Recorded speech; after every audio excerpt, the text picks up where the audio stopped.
Okay, this, I have three crazy pieces where we're an exchange down. You know, we have knight and rook, he's got knight and rook, and then we have knight versus rook. However, that's when you boil it down. We're not going to boil it down. We're going to use these sorceress knights. My dad loved knights because they're just deceptive as all get out. So the thing is, what are we going to do to this guy? Now, we don't want to check him here. He's going to have knight here.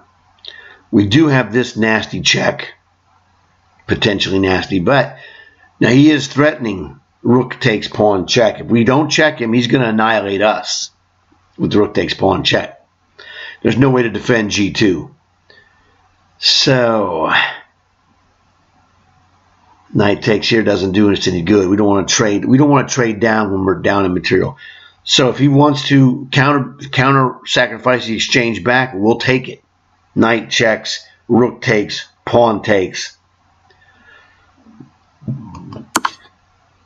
I wasn't finished with that. That was a mouse click error. So that's what I'm looking at. Check here, but he can just simply take this. I don't like it. I don't like this either. Knight checks, knight takes. The last move left is h5. Because he's got two passed pawns, so I don't like him taking my knight. And this knight also guards this escape square. So let's hit him with h5. What happens here?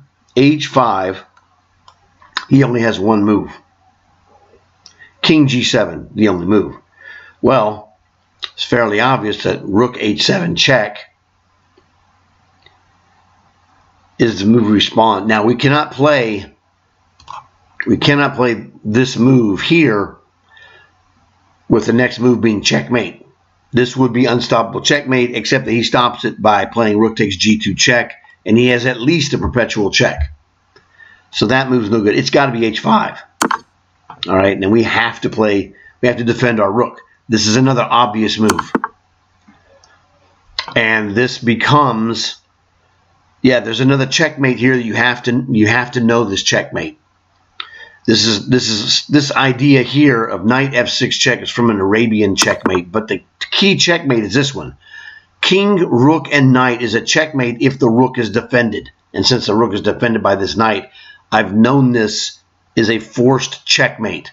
Once you learn this stack with knight here and rook here and king here, as long as the rook is defended, that is a checkmate. So it's just simply a forced checkmate, and all we did is we looked at the opportunities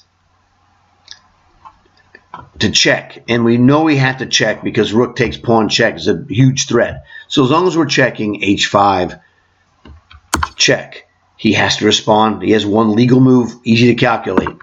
King g7. We have to check him. The only checking move other than knight takes knight, which doesn't work, is rook checks.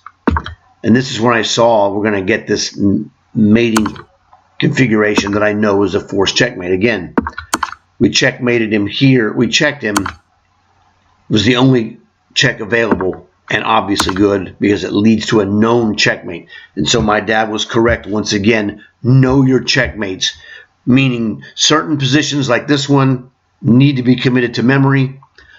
Others, not so much, because you're looking at the process. And the process of the checkmate that we did here was really good. I didn't memorize. Technically, a computer could be made to memorize this sequence. This doesn't make sense in a human brain.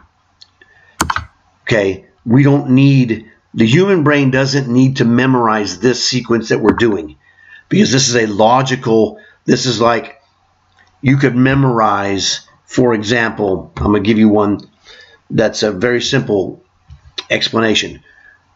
If you take the first four numbers, 1, 2, 3, and 4, and you add those, 1 plus 2 plus 3 plus 4, that's 10. Now, as a math guy, it's in my memory. It's not necessary for you to know that if you add up 1, 2, 3, and 4, 10 like this, in my expertise, I do know this. It's not necessary. You just go, well, 1 plus 2 is 3, plus 3, 1, 2, 3, that's 6, and then 1, 2, 3, 4, that's 10.